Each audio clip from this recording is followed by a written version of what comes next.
하나님 우리 귀한 우리 순장들 이곳에 불러 모아 주시고 하나님의 은혜를 사모하는 우리 형제 자매들 주께서 친히 만나 주시고 주님께서 이 시간 친히 역사하셔서 오직 주님의 이름, 주님의 영광만 드러나는 귀한 시간 되게 하여 주시옵소서. 모든 시간 주님 손에 올려드리오며 예수님 이름으로 기도했습니다. 아멘. 네, 반갑습니다. 제가 이제 거의 한 13년 정도 이렇게 집에만 있다가 오래간만에 차를 몰고 대전에 오는데 여러분 그런 생각이 들더라고요. 누가 한 얘기가 있는데 서울에서 그 대전까지 가장 빠르게 오는 길 뭔지 압니까? 네, 사랑하는 사람과 같이 오는 건데 우리 주님과 함께 오는 길이 너무 행복한 그런 시간이었습니다. 저를 잘 모르시는 분이 있을 텐데 저는 은행에서 한 30년 이상 이제 제자 훈련, 제자 사역을 하다가 퇴직을 했는데 이제 올 2월 달에 아들 천국으로 보내고 주님 남은 인생 어떻게 살까요?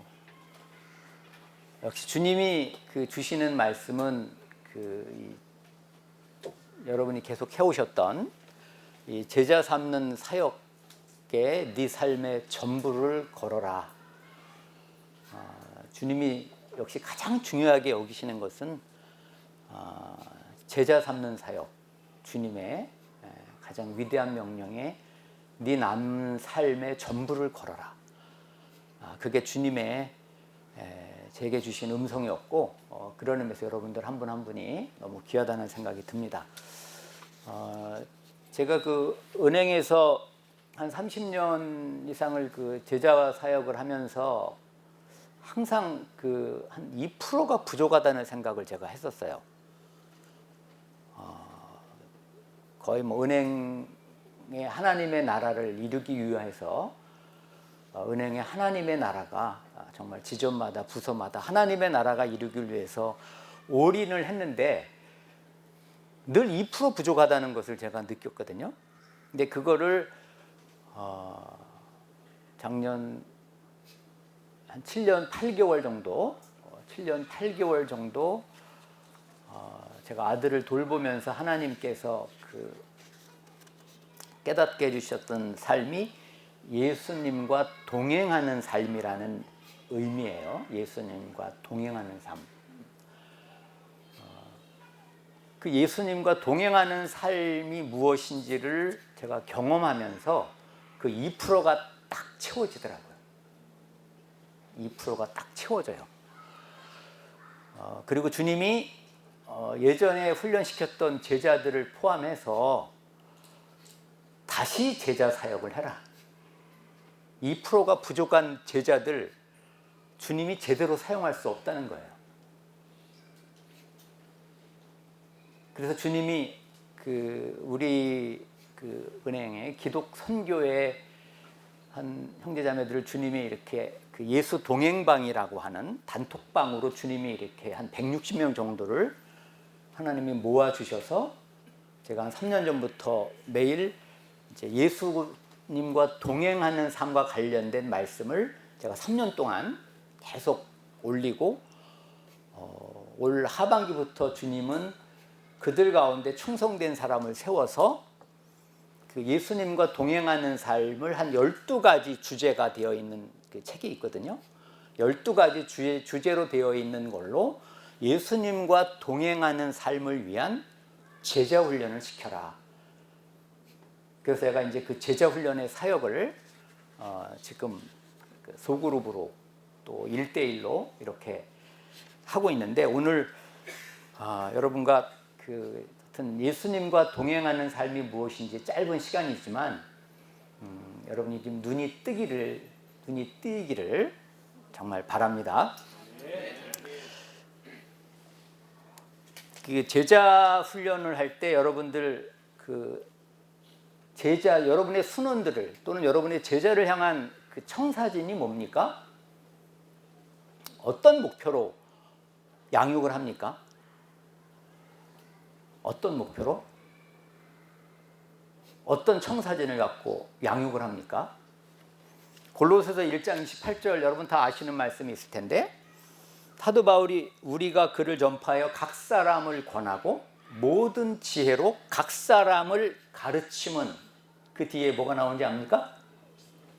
각 사람을 그리스도 안에서 완전한 자로 세우려 함이니. 여러분의 제자 또는 여러분의 자녀를 향한 청사진, 목표, 기도 제목은 뭐라고요? 그리스도 안에서 완전한 자로 세우는 거예요. 그리스도 안에서 완전한 자로 세우려면,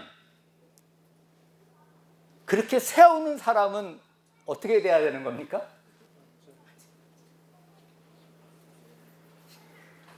고린도전서 11장 1절 말씀을 주님이 저에게 주셨는데, 어느 날 제 아들이 대학생 때 나한테 그러더라고요. 아빠, 나는 예수님을 본받기 전에 아빠를 본받을 테니까 아빠는 예수님을 본받으세요. 말 됩니까? 나한테 그렇게 말을 하더라고. 나는 아빠를 본받을 테니까 아빠는 예수님을 본받으세요. 그리고 다른 사람만 제자 훈련시키지 말고 나를 아빠의 갑절의 제자로 삼아주세요. 근데 그런 얘기를 했을 때 이 고린도전서 11장 1절 말씀이 주님의 음성으로 다가오더라고요. 내가 그리스도를 본받는 자 된 것 같이 너희는 나를 본받는 자 되라. 여러분, 그리스도를, 예수님을 본받는 자이신가요? 그러면 여러분을 보면 여러분의 순원이, 여러분의 남편과 아내가, 여러분의 자녀가 여러분을 보면 예수님을 보는 것 같아요? 아멘. 당연히 아멘이 나와야죠. 아니, 예수님을 본받는다 그러는데 내 주변 사람이 예수님 보는 것 같지 않으면 나만 혼자 착각하고 있는 거잖아요. 그죠? 남편이 아무리 아내 사랑해도 아내가 나를 사랑한다고 느껴지지 않으면 그게 사랑인가요? 아니잖아요. 내가 사랑으로 느껴져야지 그게 사랑이지, 내 방식으로 백날 사랑하면 사랑이 아니듯이, 내가 지금 예수님을 본받는 자다라고 말을 한다면 내 아내나 내 남편이나 내 자녀나 내 수녀이 나를 보면 예수님 보는 것 같아야 되는 거 아니에요? 맞나요? 근데 사실 예수님을 본받는다는 게 그게 가능한 일인가요? 여러분 아인슈타인 될 수 있어요? 여러분이 죽었다 깨어나도 아인슈타인이 될 수 있나요? 불가능하잖아요. 아니, 그럼 인간인 내가 어떻게 하나님이신 예수님을 본받을 수 있나요? 그 말이 안 되는 거 아니에요? 어떻게 하나님이신 예수님을 인간인 내가 본받을 수가 있냐고요. 불가능한 얘기죠. 근데 사도 바울은 어떻게 예수 그리스도를 본받는 자 됐다고 본인이 이야기를 할 수가 있나요? 만약에 내가 아인슈타인이 될 수는 없지만 아인슈타인의 영이 내 안에 들어온다면 얘기가 좀 달라지잖아요. 그죠? 아인슈타인의 영이 내 안에 들어오면 내가 아인슈타인이 될 수도 있는 거죠. 그런데 예수님의 영이 우리 안에 지금 계십니까? 안 계십니까? 예수님의 영이 우리 안에 계시기 때문에 예수님을 본받을 수 있다라는 얘기인 거죠. 제자들이 3년 동안 예수님을 따라다녔지만 제자들이 변했나요? 3년 동안? 예수님한테 3년 동안을 가르침을 받았지만 제자들 변하지 않았어요.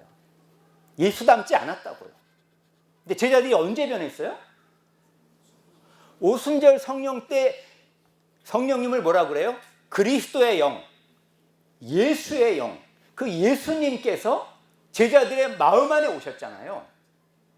그리고 제자들이 예수님처럼 변했다고요.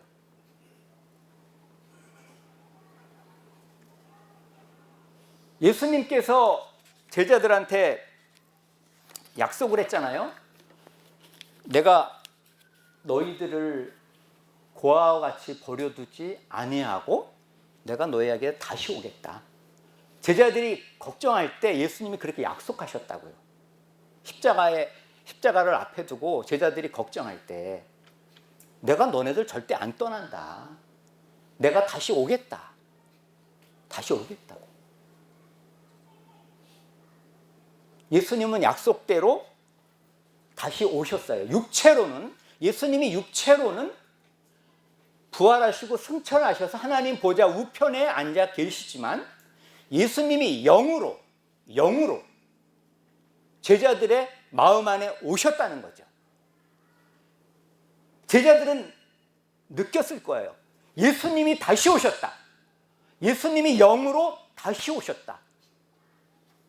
그 주님의 임재를 강력하게 느꼈었더라고요. 그렇지 않겠어요? 다시 오신 예수님, 만왕의 왕 되신 예수님이 제자들 아예 마음 안에 오셨다고요. 그 예수님이 오셨기 때문에 제자들이 예수님처럼 변한 거죠. 예수님처럼 변한 거예요. 그 제자들의 마음 안에 오신 그 예수님과 함께 다시 살아가는 삶. 3년 동안은 육체로 살았지만 영으로 내 안에 오신 그 예수님과 함께 제자들은 다시 살기 시작했던 것이고, 육체로 오신 그 예수님을 따르라, 나를 따르라 하신 것처럼 예수님을 아침에 눈 뜨는 순간부터 예수님 따라다녔잖아요. 그죠? 눈 뜨는 순간부터 예수님 무슨 말씀하시나, 어디로 가시나 항상 예수님께 초점을 맞췄잖아요. 3년 동안. 그러면 영으로 예수님이 제자들의 마음 안에 왔다면 제자들은 어떻게 했겠어요? 영으로 오신 그 예수님을 항상 주목하고 그분께 귀를 기울이고 그분의 인도하심을 받아 하루하루 살아갔을 거라고요. 그게 예수님과 동행한다는 의미거든요. 내 안에 영으로 오신 예수님의 인도함을 따라 그분의 음성을 듣고 그분과 함께 살아가는 삶, 그게 예수님과 동행한다는 의미예요. 자, 그러면 여러분 예수님과 동행하십니까? 예수님과 동행을 하는지 안 하는지, 내가 지금 정상적으로 또 제대로 예수님과 동행하는지 안 하는지를 점검하는 4가지를 제가 말씀을 드릴 테니까, 내가 예수님과 지금 동행을 잘하고 있는 건지 흉내만 내고 있는 건지를 한번 체크해 보세요. 첫 번째, 예수님과 제대로 동행하면 모든 염려와 두려움이 사라집니다. 여러분, 모든 염려, 두려움 다 사라지셨습니까? 다윗이 시편 23편에서 내가 사망의 음침한 골짜기로 다닐지라도 해를 두려워하지 않을 것은, 사망의 음침한 골짜기, 내 인생의 어떤 상황에서도 내가 두려워하지 않을 것은, 왜요? 주께서 나와 함께 하십니다. 구약 성경에서 하나님이 하시는 약속 중에 가장 강력한 약속이 뭡니까? 내가 너와 함께 하겠다. 그 한마디면 끝나는 거 아니에요? 하나님이 내가 너와 함께 하겠다. 그러면 그냥 다 끝나는 거 아니에요? 더 이상 두려울 게 뭐가 있어요? 염려 걱정될 게 뭐가 있어요? 근데 그 하나님이 지금 우리와 함께 하신다고요? 그죠? 그런데 염려와 두려움이 있다면 흉내만 내고 있는 거죠. 동행하고 있는 게 아니에요. 그렇잖아요? 두 번째, 주님이 약속하신 세상이 줄 수 없는 평안. 요한복음 14장 27절, 평안을 너에게 끼치노니 나의 평안을 너에게 주노라.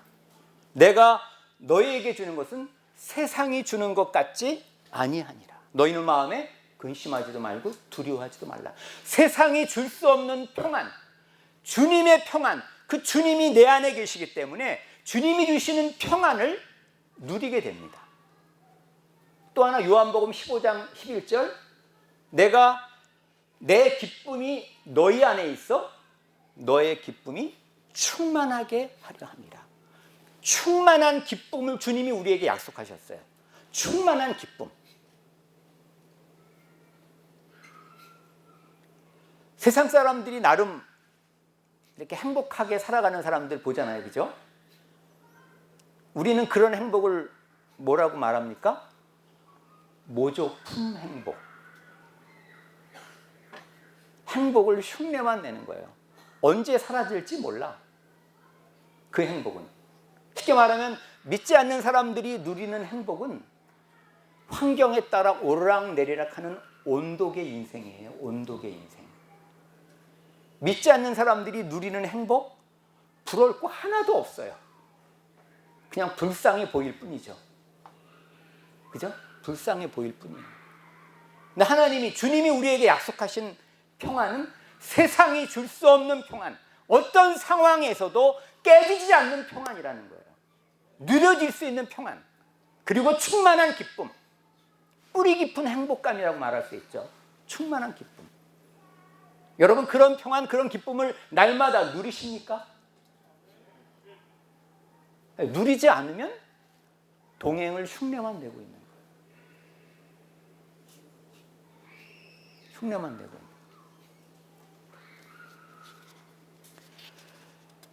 이 평안, 이런 기쁨은 복음을 전하는 데 있어서 가장 강력한 도구예요. 우리가 차별화할 수 있는 거잖아요. 환경이 좋을 때 그냥 기쁘고 평안한 거는 안 믿는 사람도 그 정도는 있어요. 그러나 내 상황적으로 평안할 수 없고 기뻐할 수 없는 그 상황에 내가 평안하고 내가 기뻐하고 그런 삶을 살 수만 있다면 그것이 믿지 않는 사람에게 보여줄 수 있는 강력한 영향력이 되는 거죠. 그게 선한 영향력인 거예요. 그게 선한 영향력. 제가 서울에서 근무하다 갑자기 안영으로 발령이 난 적이 있어요. 내가 왜 갑자기 안영으로 발령이 났지? 어떤 하나님의 계획이 있지 않겠나 하는 마음으로 갔는데 거기 VIP 사장님을 제가 알게 됐어요. 그 VIP 사장님을 만나서 얘기를 하는데 그 사장님이 저하고 만나는 거를 너무 좋아해갖고 전날만 되면 막 가슴이 뛴다고 할 정도로 제가 주로 이제 들어주니까 본인의 고민과 여러 가지를 들어주니까 저를 만나는 걸 너무 좋아하세요. 근데 어느 날 저한테 그러더라고요.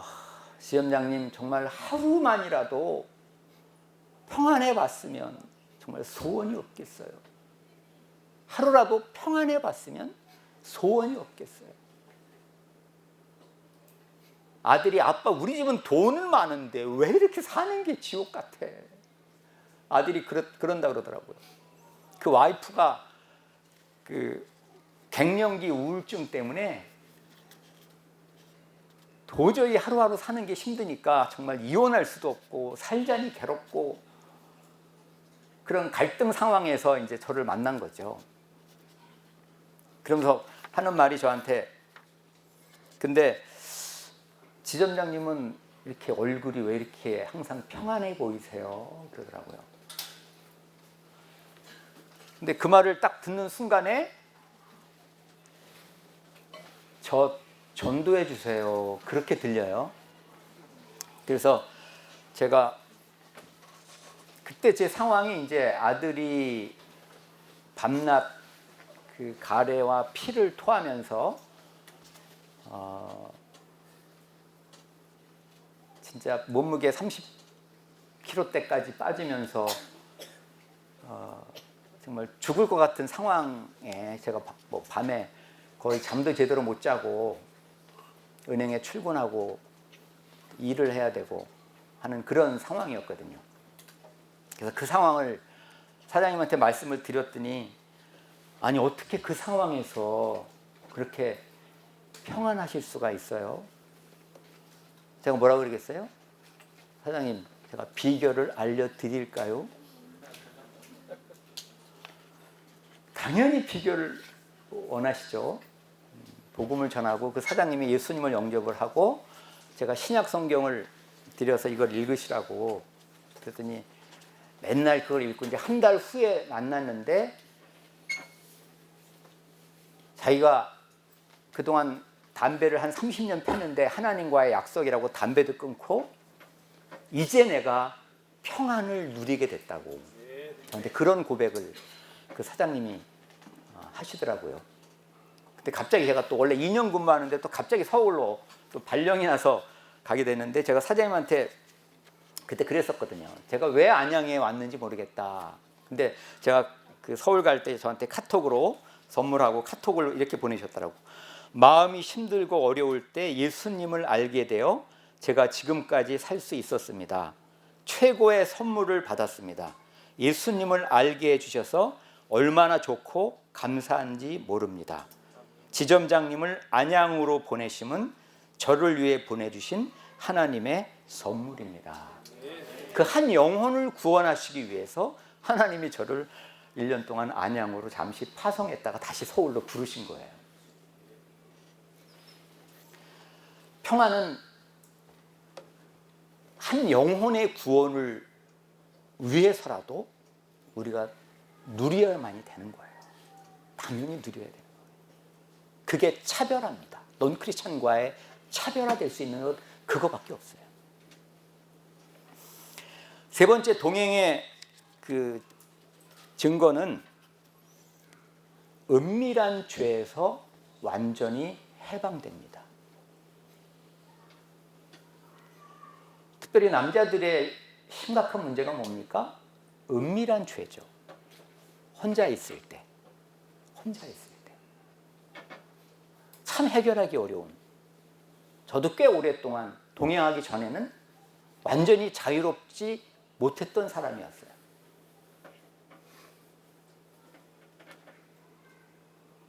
근데 은밀한 죄라는 것, 예를 들면 누가 옆에서 지켜보면 그 사람 지켜보는 사람 앞에서 음란 동영상 보는 사람 있나요? 아무리 유혹이 강력해도 사람이 옆에서 지켜보면 절대 은밀한 죄 못 져요. 그런데 예수님이 내 안에 계시다면요, 주님이 나와 함께하고 계시다면요, 그죠? 그런데 은밀한 영상을 본다? 그 주님이 나와 함께 하시다는 그것은 머리 지식밖에 아닌 거예요. 실제가 아닌 거예요. 그냥 정답만 알고 있을 뿐이에요. 전혀 동행하는 삶이 아닌 거죠. 여러분은 혼자 있는 시간 어떻게 시간 보내십니까? 쓸데없는 공상. 혼자 있는 시간이 되면 진짜 주님과만 나만 단둘이 만나는 너무나 행복한 시간, 정말 은혜가 충만한 그런 시간으로 혼자 있는 시간이 와닿습니까? 그렇지 않으면 동행이 아닌 거죠.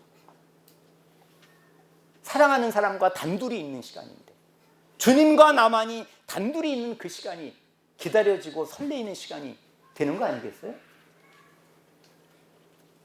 그게 동행하는 사람이 누리는 특권입니다.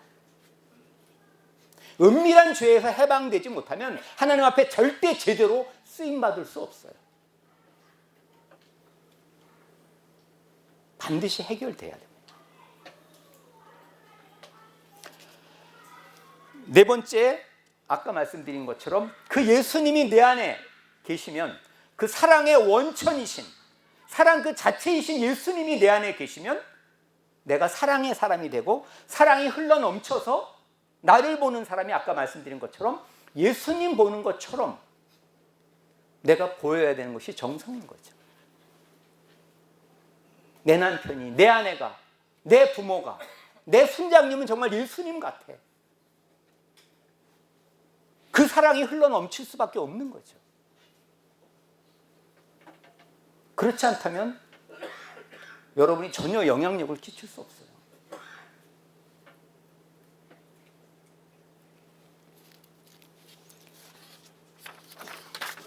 이 네 가지 나 정말 아멘이 돼야 되는데 어떻게 하면 주님과 동행하는 것이 흉내내는 것이 아니라 정말 실제가 돼요. 이 네 가지가 나의 삶 가운데 경험이 되어질 수 있을까? 내 인생에서 염려, 두려움이 완전히 사라지고 주님이 주시는 평안과 기쁨이 날마다 누려지고 은밀한 죄가 사라지고 내가 사랑의 사람이 되어 정말 나를 보는 사람이 예수님 보는 것 같은 그런 영향력이 내 가정에서, 내 직장에서, 내 제자들한테 있어야만이 그 사람만이 제자 삼을 수가 있어요. 제대로. 아니면 짝퉁 제자만 만들 뿐이에요. 짝퉁 제자. 대한민국이 교인이 없어서 대한민국이 한국교회가 이 모양 이 꼴인가요? 정말 제대로 예수님과 동행하는 그런 한 사람 찾기가 너무나 어려워. 너무나 어려워. 자녀들한테 줄 게 없어. 열심히 교회 다니는 거, 그거는 절에 다니는 거랑 별 차이 안 나요. 자녀들이 감동받지 않습니다. 감동받지 않아요.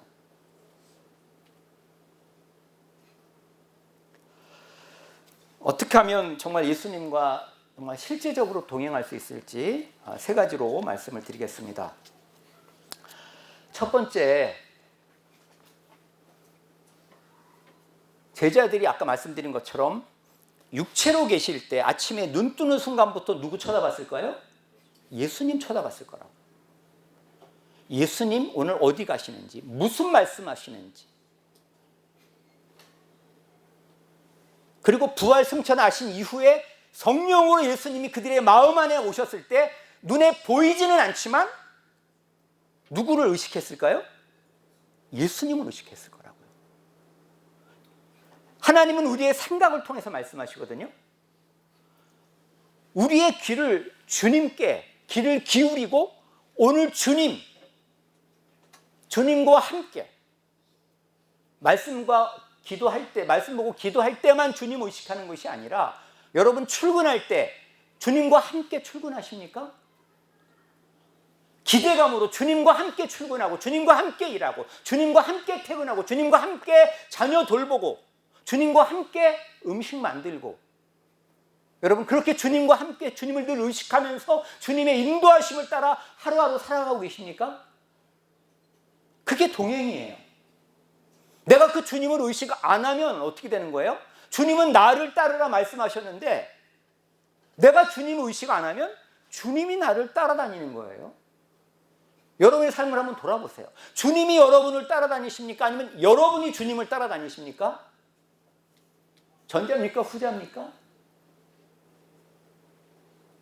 주님이 여러분을 따라다니는 그게 말이 됩니까? 주님이 나를 따라다니게 만드는 삶? 그게 무슨 제자예요. 제자는 주님을 따르는 사람이 제자인데 주님이 나를 따르게 다닌다고 한다면 나는 제자라고 말할 수 없는 거예요. 신자에 불과한 거예요. 신자. 그렇지 않아요? 주님과 교제가 말씀 보고 기도할 때만 주님과 교제하는 건가요? 주님은 늘 나와 함께하고 계시는데 24시간이 주님과 교제하는 시간이죠. 그렇지 않아요? 그 주님과 교제 나누는 그 사랑의 행복, 주님과 사랑에 빠져 하루하루 살아가는 삶이 얼마나 감격스러운 삶인지 여러분 그 행복을 누리셔야 됩니다.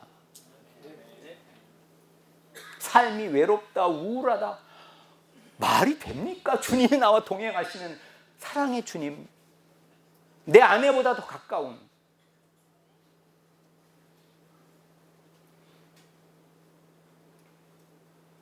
우리 아내가 13년 동안 집에만 있다 보니까 친구가 한 명도 없잖아요. 오늘 하나님 저도 친구 좀 한 명 주님 만나게 해주세요. 예수님이 뭐라 그러겠어요? 내가 네 베프 아니니? 내가 네 베프 아니야? 예수님이 우리를 친구라고 하셨잖아요. 친구. 아내가 회개를 엄청 했어요. 그래 예수님이 내 베프인데.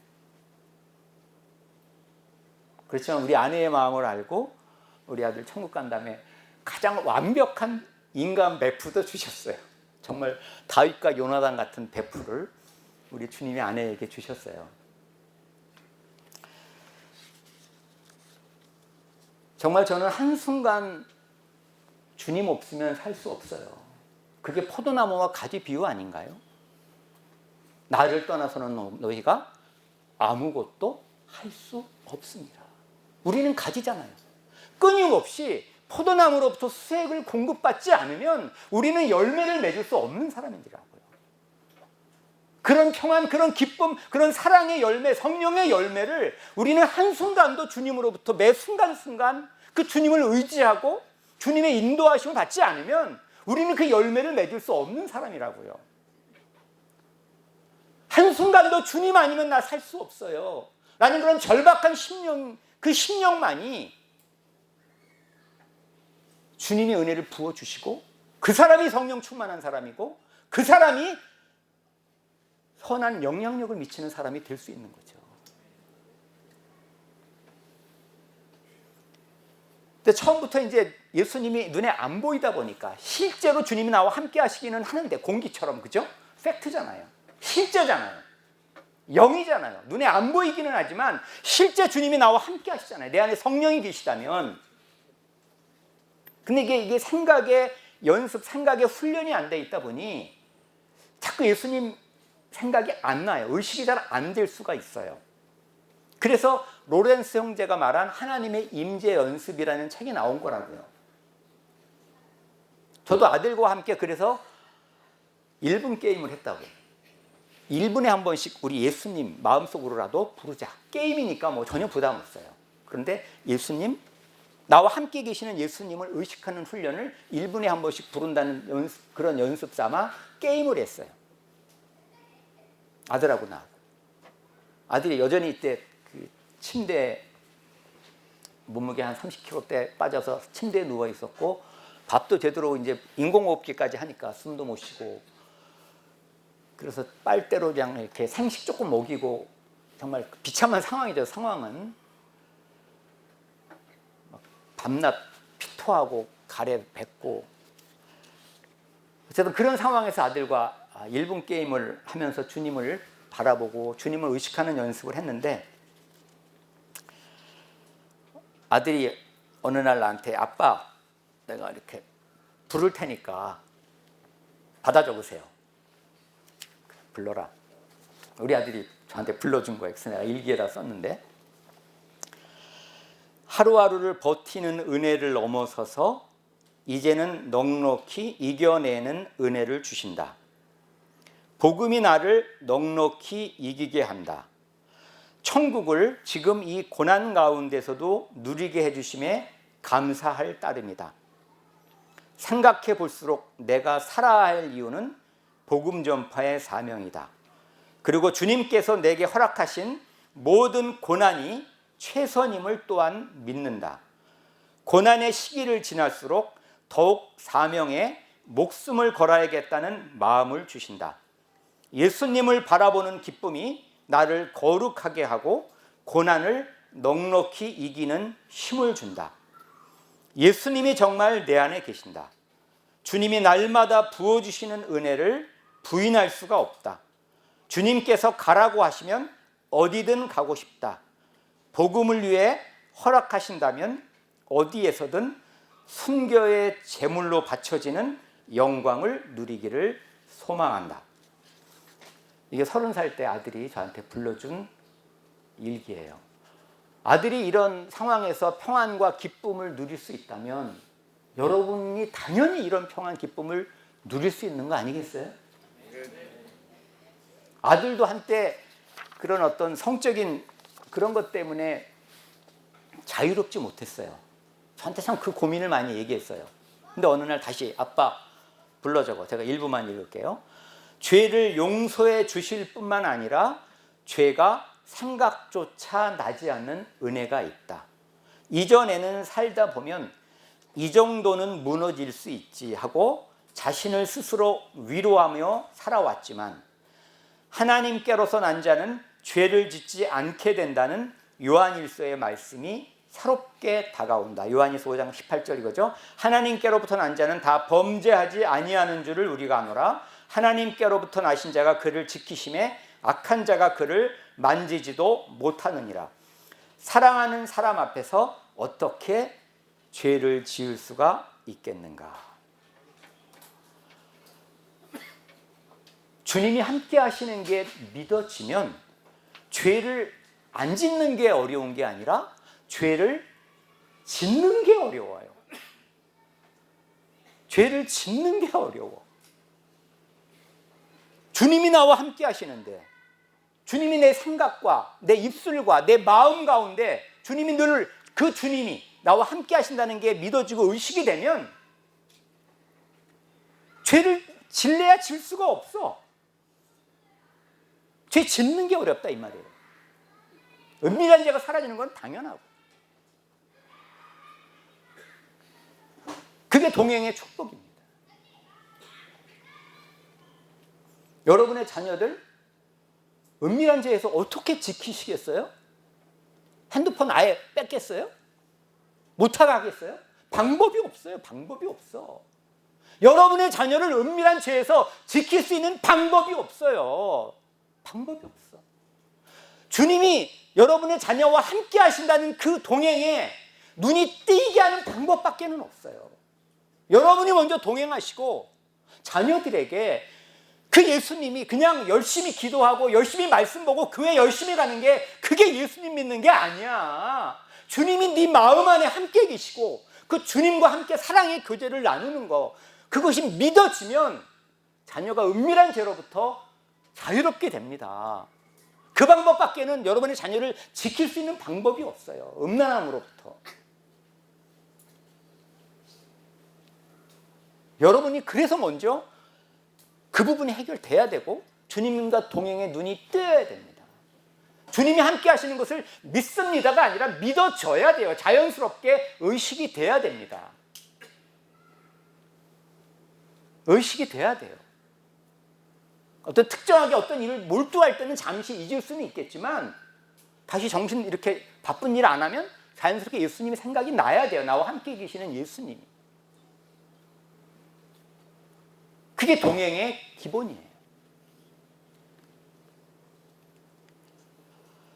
두 번째는 그렇게 늘 예수님을 의식하는 그 훈련과 함께 두 번째는 나와 함께 계시는 그 예수님이 내 삶의 주인인가 아니면 내가 내 삶의 주인인가? 여러분의 삶의 주도권은 예수님께 있습니까? 여러분에게 있습니까? 예수님이 여러분의 삶의 주인 맞나요? 정말 맞아요? 여러분 염려한다? 걱정한다? 두려워한다? 염려와 걱정과 두려움이 있다는 말, 그 본질적인 의미가 뭐예요? 내가 주인이라는 얘기 아니에요? 내가 주인이고 내가 책임져야 되는데 이게 내 생각대로 내 계획대로 안 될 것 같으니까 두렵고 염려가 되고 그런 거 아니겠어요?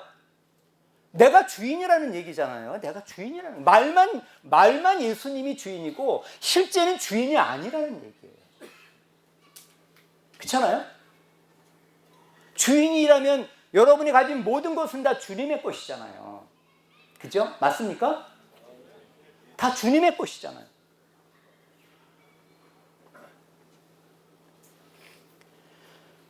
다 주님의 것이면 내 자녀 누구의 거예요? 주님의 것이죠. 내가 자녀 문제를 왜 걱정해요?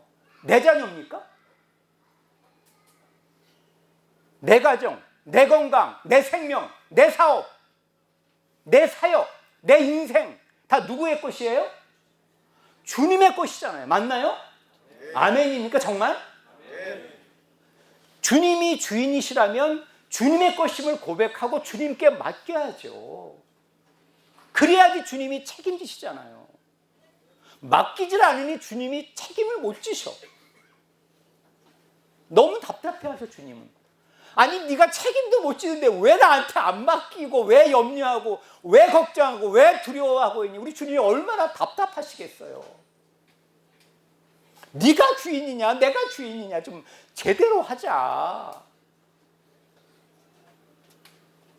우리는 말만 주인이에요. 말만. 그러니까 염려 걱정 두려움으로부터 자유롭지가 않아.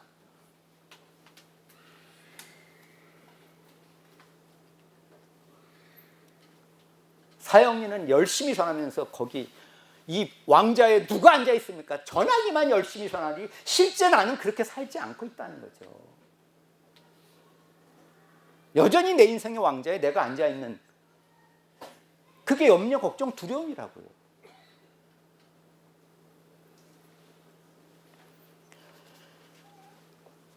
아들이 의식을 잃고 그 7년 8개월 정도 제가 돌보면서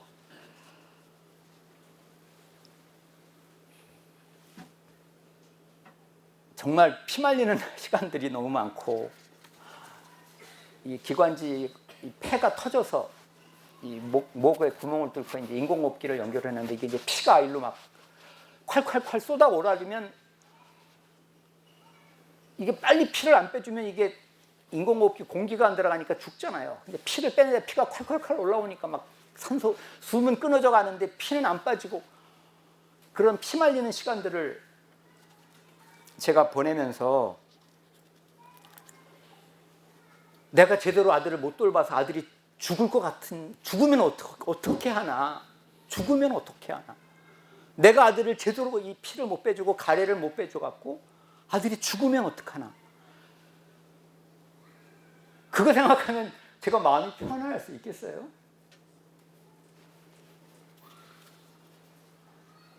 근데 주님이 방금 제가 여러분에게 했던 그 질문을 저에게 하시는 거죠. 네 아들의 생명이, 네 아들의 미래가, 네 아들의 건강이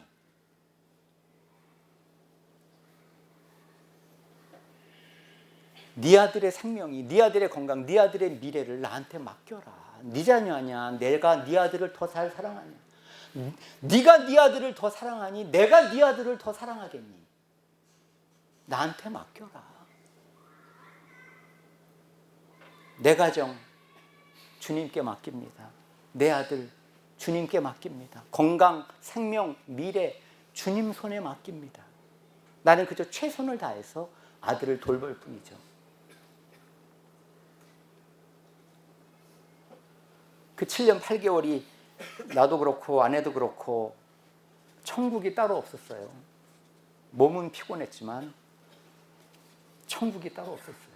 날마다 우리 집에 감사와 찬송이 넘치고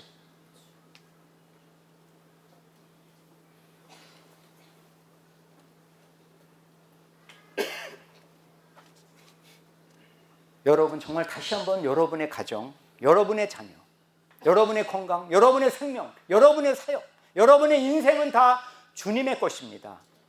주님께 완전히 맡겨드리고 매 순간순간 맡겨드리시기를 바랍니다. 염려가 몰려올 때마다, 두려움이 올 때마다 주님께 맡깁니다. 주님의 것입니다. 주님께 맡깁니다. 주님께 맡기면 주님이 정말 책임져 주십니다. 우리가 맡기고 싶은데 잘 안 맡겨져요. 뭐 그러는 분도 헛가다 있더라고요. 맡기고 싶은데 안 맡겨져. 주님을 잘 믿지 못하는 거죠. 그죠? 주님에 대한 온전한 신뢰가 안 되는 거예요. 주님께 맡기면 이게 과연 잘 될까? 내가 원치 않는, 내가 싫어하는, 내 생각과 다르게 주님이 또 이상하게 하시는 거 아닐까? 뭐 이런. 우린 정말 로마서 5장 8절 말씀을 정말 가슴판에 새겨야 돼요. 우리가 아직 죄인 되었을 때 그리스도께서 우리를 위하여 죽으심으로 우리에게 대한 자기의 사랑을 뭐 했다고요? 확증하셨느니라. 십자가에서 내가 너를 향한 사랑을 이미 확증했는데 뭐가 더 필요하니? 내가 너를 사랑한다는 것, 내가 네 자녀를 사랑한다는 것, 내가 네 인생을 최고의 인생으로, 최선의 인생으로 모든 것을 합력하여 선을 이루신다는 것을 왜 이렇게 믿지 못하니? 참새 한 마리도 하나님이 허락하시지 않으면 땅에 떨어지지 않는 하나님은 절대 주권의 하나님이시고 모든 것이 하나님의 손 안에 있고 우리에게 일어나는 일은 하나도 우연이란 없는데 그 전능하신 하나님, 그 좋으신 하나님, 그 절대 주권의 하나님을 왜 믿지 못하고 주님께 왜 맡기지 못하느냐는 거죠. 왜 하나님의 사랑을 의심하냐는 거죠.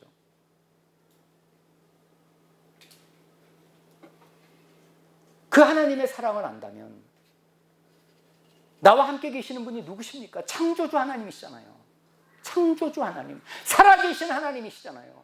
나를 위하여 자기 몸을 버리신, 나를 사랑하사 나를 위하여 자기 몸을 버리신 하나님의 아들이시잖아요.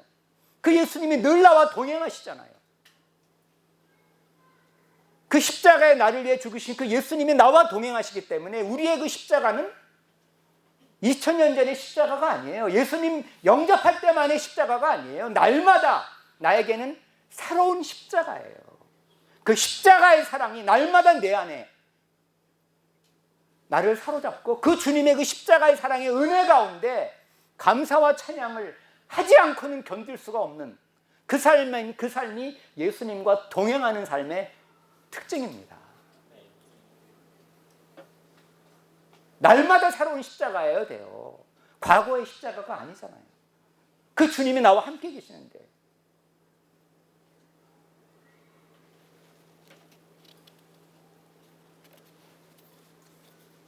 세 번째는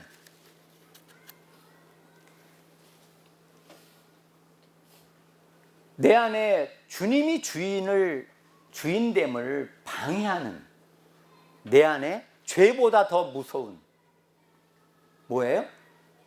죽지 않은 자아가 있어요. 주인 노릇하려고 하는, 주인 노릇하고 왕 노릇하려고 하는 내 안에 죽지 않은 자아가 있어요. 그 자아가 죽지 않으면 주님이 주인 되지 못하고 주님이 내 삶의 왕이 되지 못하십니다. 그래서 어떤 사람은 죽어야지 그렇게 말하는 사람 참 많이 봤어요. 그렇다고 해서 죽어집니까? 그렇게 해서 죽어지는 거 아니에요. 누군가 나를 십자가는 혼자 십자가에 못 박히지 못하잖아요. 누군가 나를 죽여줘야 되잖아요. 십자가에 못을 박아줘야 되잖아요. 그래서 예수님이 십자가에 죽으신 거라니까요. 로마서 6장 4절에 무슨 말씀 있습니까? 우리가 그의 죽으심과 합하여 세례를 받음으로 그와 함께 장사되었나니. 주님이 죽으신 십자가는 나도 죽은 십자가라고요. 주님이 죽으실 때 나도 죽고 주님이 부활하셨을 때 나도 새로운 사람으로 부활한 거란 말이에요. 나의 옛사람, 나의 옛 자아는 죽었다고요, 이미. 그래서 갈라디아서 2장 20절에 사도 바울은 개인적으로 뭐라고 고백합니까? 내가 같이 한번 읽어볼까요? 시작. 내가 그리스도와 함께 십자가에 못 박혔나니 그런즉 이제는 내가 사는 것이 아니요 오직 내 안에 그리스도께서 사시는 것이다. 여기까지만. 뭐라고요? 내가 그리스도와 함께 십자가에 못 박혔나니. 무슨 말이에요? 나는 죽었습니다. 나는 죽었습니다. 나는 죽었습니다. 오직 예수님이 내 안에서 사십니다. 오직 예수님이 사시는 인생이에요. 그리스도인이란 예수님이 나를 통하여 내 안에서 살아가시는 삶, 그게 그리스도인의 정의예요. 주님이 나를 통하여 살아가시는 삶.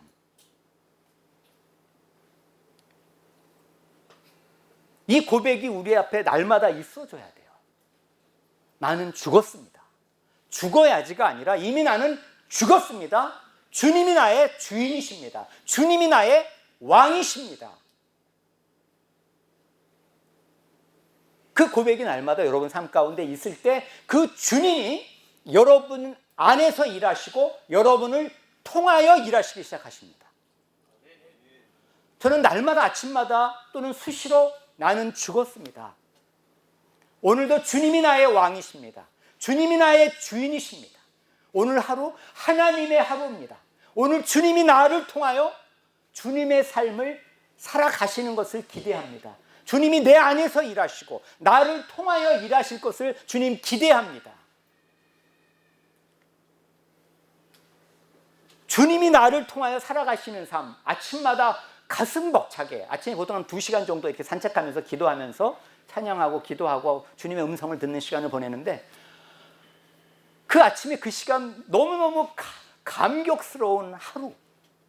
주님의 십자가의 사랑 때문에 혼자 울기도 하고, 그 주님이 나를 통하여 일하시고 역사하시는 삶, 그걸 여러분 믿으십시오. 믿으세요.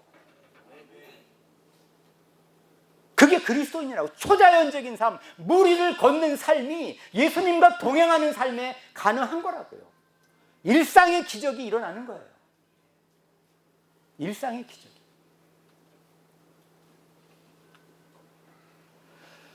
제가 은행에서 그 아들을 이렇게 돌볼 때 제가 송도 지점에 발령이 난 적이 있었어요. 인천 송도. 아내가 그때는 너무 힘드니까 여보 나 혼자서 못 돌보겠어.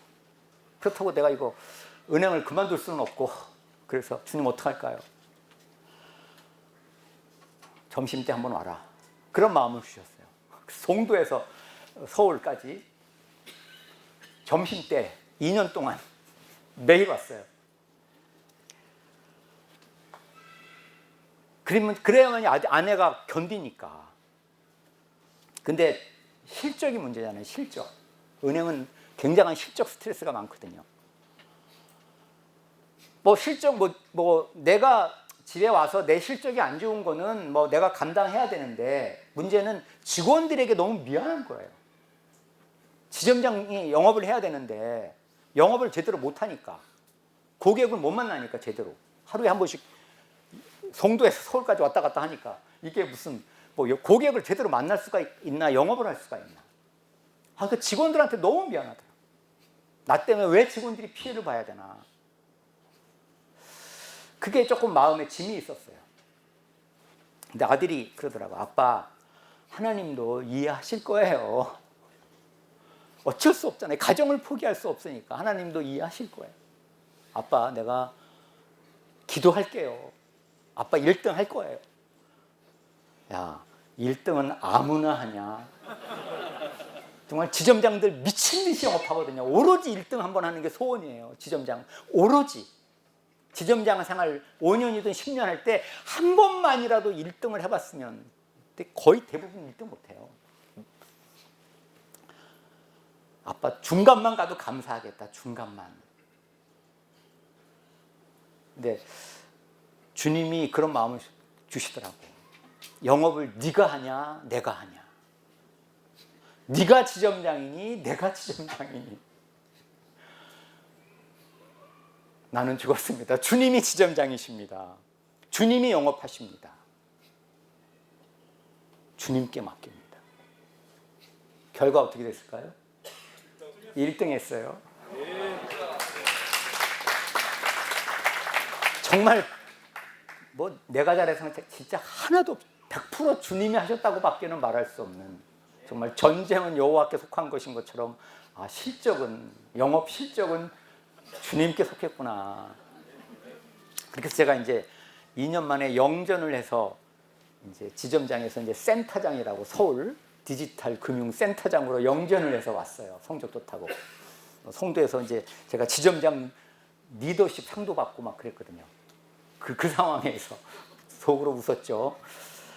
근데 디지털을 와서 하나님이 또 1등 주실라나 그랬는데, 그때는 하나님이 딱 가자마자 전 지점장님이 취급한 대출이 부도가 나는 바람에 꼴찌야. 6개월마다 평가를 하는데 상반기 그 대출을 정리를 하고 또 하반기 또 시작하는데, 다시 또 전에 지점장 한 게 대출이 또 사고가 나서 또 꼴찌. 하여튼 1년 12달 꼴찌야. 야, 하나님이 뭔가 이렇게 작업을 하고 계시다는 게 느끼는 거예요. 주님이 1등, 그 상황에도 1등을 주려면 주실 수 있는데, 느낌이 나에게 뭔가를 원하시는 게 있는 것 같더라고요. 주님, 이 상황은 뭡니까? 제가 어떻게 하기를 원하십니까? 주님이 그 지점에, 그 센터에 하나님의 나라를 이루어라. 쉽게 말하면 천국 지점으로 만들어라. 아니, 꼴찌인데요. 꼴찌 분위기 안 좋거든요. 제일 안 좋은 게 지점장도 안 좋고 직원들도 사기 떨어지고 분위기가 영 안 좋은데 주님이 꼴찌 상황에서 천국 지점을 만들라고요?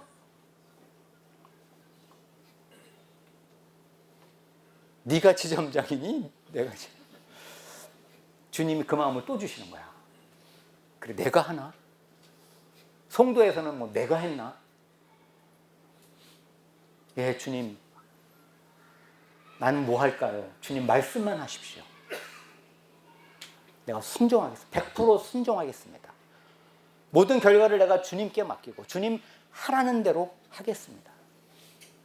매일 아침마다 출근할 때마다 직원들 한 명 한 명을 위해서 그 영혼 구원을 위해서 기도하고 점심 때 1대2 만나서 복음 전하고 상담해주고 하여튼 주님이 하라는 대로만 했어요. 1년이 지났어요. 물론 하나님이 그 최종 결과는 꼴찌가 안 되게 하긴 하셨는데 1년 내내 꼴찌였는데 마지막 결과는 뚜껑을 열어보니까 꼴찌가 아니고 뭐 중간이고 막 그래서 직원들도 막 너무너무 기뻐하긴 했지만 어쨌든 그 마지막 결과 나오기고 며칠만 빼놓고는 그냥 계속 꼴찌였으니까 눈에 보이는 거는. 근데 1년 만에 갑자기 또 발령이 난 거예요. 아까 그 비산동 안양으로 발령이 났던 거예요. 그때가. 그래서 이게 왜 갑자기 내가 발령이 났나, 내가 잘 못한 게 있나, 원래 2년 근무를 해야 되는데 주님, 내가 주님 하라는 대로 한 것 같기는 한데 주님 이게 잘한 건지 못한 건지 주님 말씀해 주십시오. 근데 집에 왔는데 엽서가 2개가 와 있더라고요. 직원이 보낸 엽서가. 여직원이 보냈는데 한 여직원은 문제 직원이었는데 예수님을 영접하고 이제 신앙생활을 열심히 하면서 자기 이혼한 여직원이에요.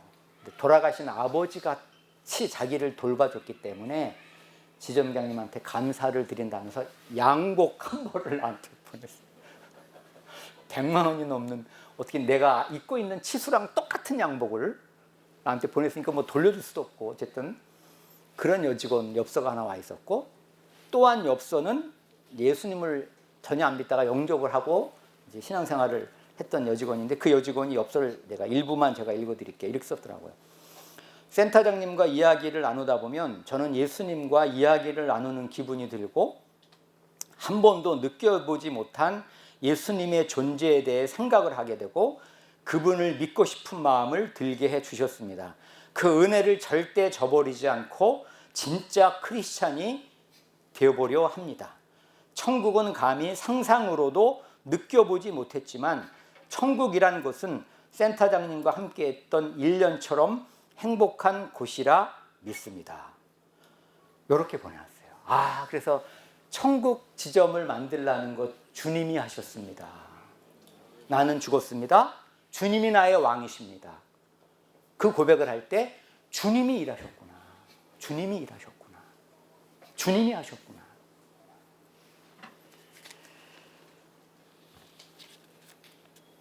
아까 7년 8개월 동안 제가 자다가 평균 5번 일어납니다. 10번 일어날 때도 좀 많았어요.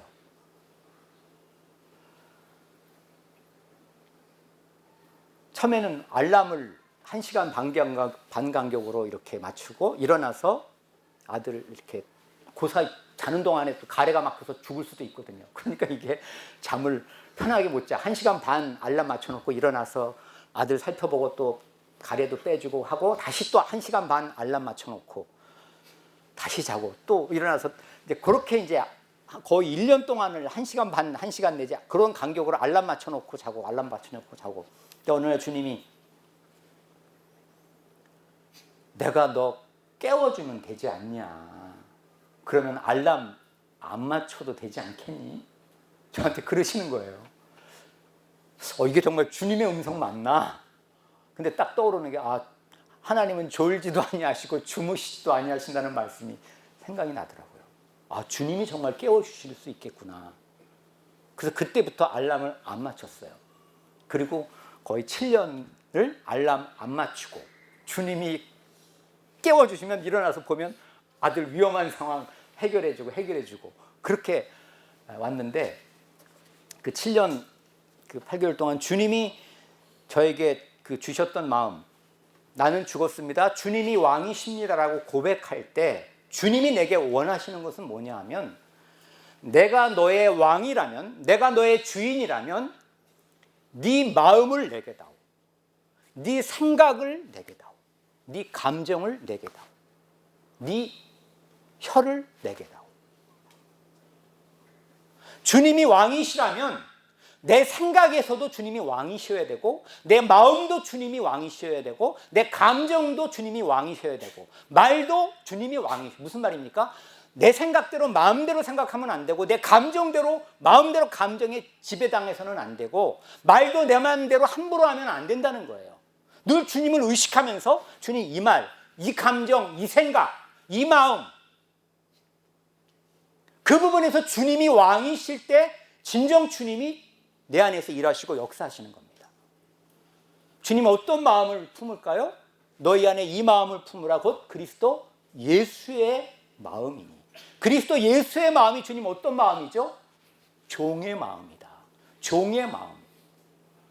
나는 너희의 네 발을 씻겼다.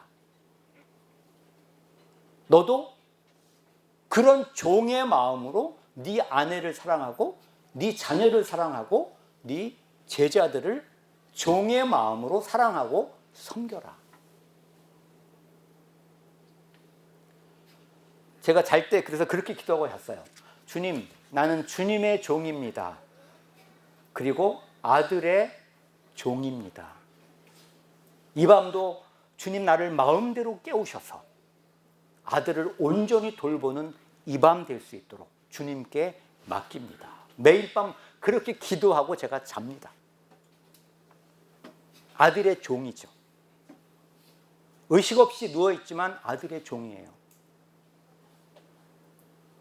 기쁨과 감사와 찬양으로 아들을 돌보고, 아들을 돌보는 것이 왜 이렇게 행복한지, 아들이 왜 이렇게 사랑스러운지, 하루라도 뽀뽀를 안 하면 그냥 지나갈 수가 없을 만큼 보고 싶어도, 보고 있는데도 또 보고 싶은 아들.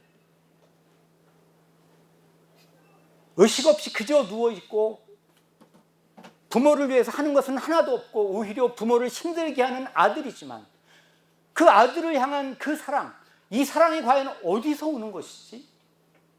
저는 이혼한 가정에서 살았거든요. 저는 아버지의 사랑을 모르는 사람이에요. 근데 내가 어떻게 이 아들을 이렇게 사랑할 수가 있지? 그 사랑이 어디에서 나오는 겁니까? 내 안에 계신 주님의 그 사랑이, 하나님 아버지의 사랑이 내 마음에 부어지는 거예요. 나는 죽었습니다, 주님이 나의 왕이십니다라고 고백할 때 그 주님의 사랑, 그 하나님 아버지의 사랑이 내 마음에 부어지는 거예요. 사랑은 우리가 우리의 힘으로 안 되는 거예요. 그건 될 수가 없어요. 사랑할 수가 없어요. 원수 같은 남편 보이죠? 원수 같은 아내 보이잖아요. 어떤 때는 사랑이 안 돼. 그렇죠. 우리의 힘으로는 죽었다 깨어나도 안 됩니다.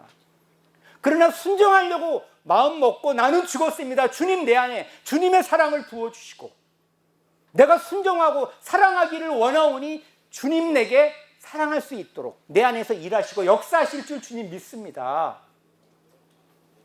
그럴 때 여러분이 여러분의 남편, 여러분의 아내, 여러분의 자녀, 여러분의 동료, 여러분의 제자들을 사랑하고 섬길 수 있고, 여러분들이 정말 예수님 보는 것과 같은 그런 사람이 된다고요. 내 아내에게, 내 남편한테, 내 자녀한테 정말 예수님 같은 엄마, 예수님 같은 아빠, 예수님 같은 남편과 아내가 안 되면 뭘 가르칩니까? 뭘 가르쳐요?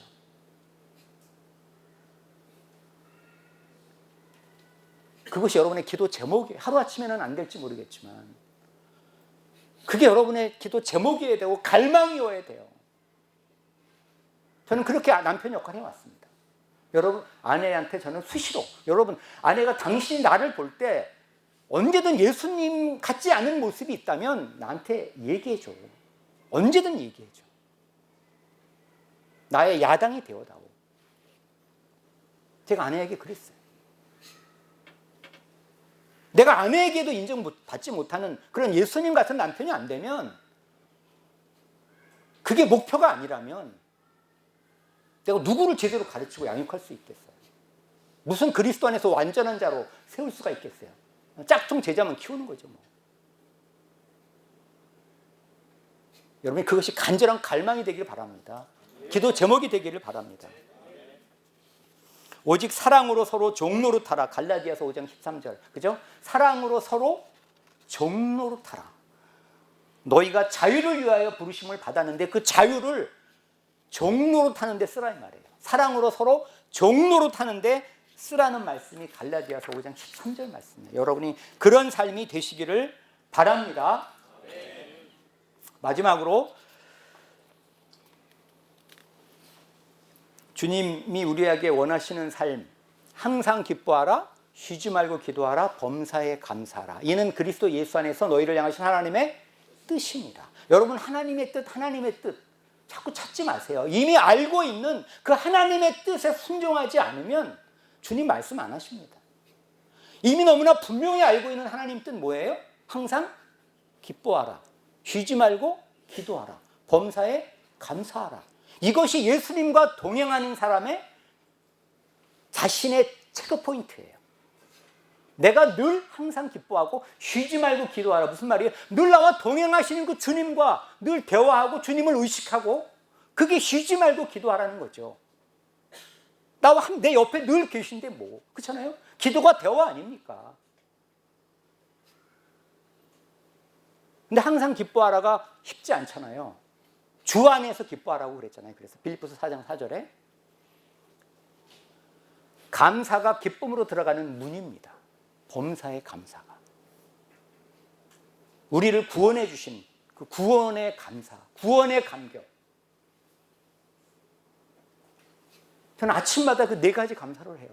주님, 지옥에 갈 수밖에 없는 이 죄인을 구원해 주신 그 주님의 은혜, 천국 소망 가운데 살아가게 하신 하나님의 자녀 삼아주신 이 은혜의 주님 감사합니다. 오늘도 내 인생의 마지막 날과 같은 소중한 하루 주신 것 주님 감사합니다. 주님, 내게 생명보다 귀한 사명, 복음 전파의 사명, 영혼 구원, 제자 삼는 사역에 사명 주신 것 주님 감사합니다. 오늘도 사랑으로 섬기며 내 삶의 전부를 드릴 수 있는 그 삶을 살게 해주시니 주님 감사합니다.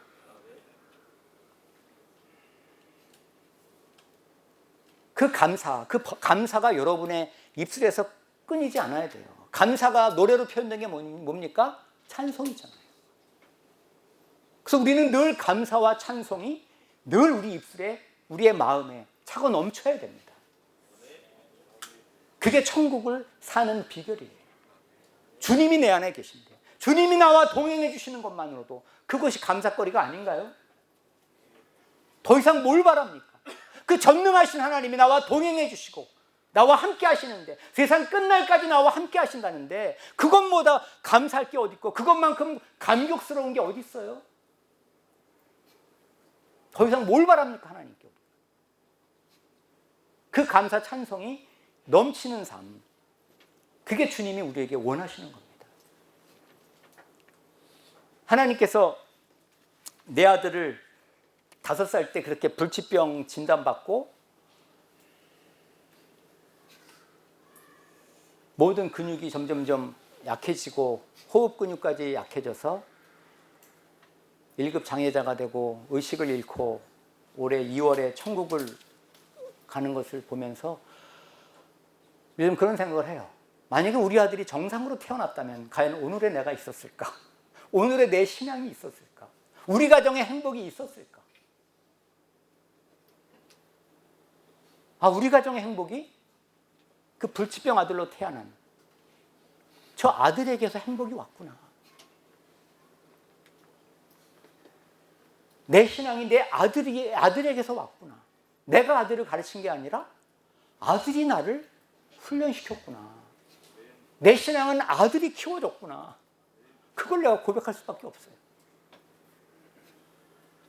내 아들이 30살 때 아까 그 고백하고 몇 개월 후에 의식을 잃고 천국 갔지만 우리의 정말 간절한 소원이 뭡니까? 에녹같이 하나님과 동행하는 거 아니에요? 그러다가 어느 날 갑자기 주님이 우리를 불러가시는 거 아니겠어요?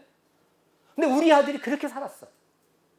그 고난 중에서도 에녹같이 하나님과 동행하며 감격하며 복음을 위해 살고 싶은 열정을 불태우다가 주님이 불러가셨다고요. 우리 아들의 최고의 인생, 우리 하나님이 내 아들을 책임져 주셨구나. 내 아들의 인생을 책임져 주셨구나. 내 가정을 책임져 주셨구나. 가장 최선으로, 가장 최고의 것으로 내 가정을 책임져 주셨구나. 처음에 불치병 아들 진단받았을 때는 과연 어떻게 되는 건가? 내 가정은, 내 아들은, 그러나 하나님 주님의 것입니다. 내 아들 주님 손에 온전히 올려드립니다. 라고 고백하며 왔을 때 하나님은 그렇게 내 아들의 인생, 내 가정의 인생을, 또 우리 부부의 인생을 최고의 인생으로 주님이 만들어 주셨어요. 여러분의 마음 깊이 아들을 떠나보내면서 저도 주님이 부르시는 그날까지 주님, 제가 예수님을 더 알기를 원합니다. 날마다 나이가 한 살 한 살 먹어갈 때마다, 하루하루가 지나갈 때마다 주님을 더 알기를 원합니다. 주님과 더 친밀히 동행하기를 원합니다. 주님을 더 닮아가기를 원합니다. 목마른 사슴이 시냇물을 찾기에 갈급한처럼 내 영혼이 주를 찾기에 갈급하나이다. 주님이 이 갈망으로 날마다 주님 사랑합니다. 주님 감사합니다. 주님 찬양합니다. 하루하루 그렇게 살다가 주님 품에 안기는 것이 저의 기도 제목이고 여러분의 간절한 갈망이 되기를 바랍니다. 시간 같이 기도하겠습니다.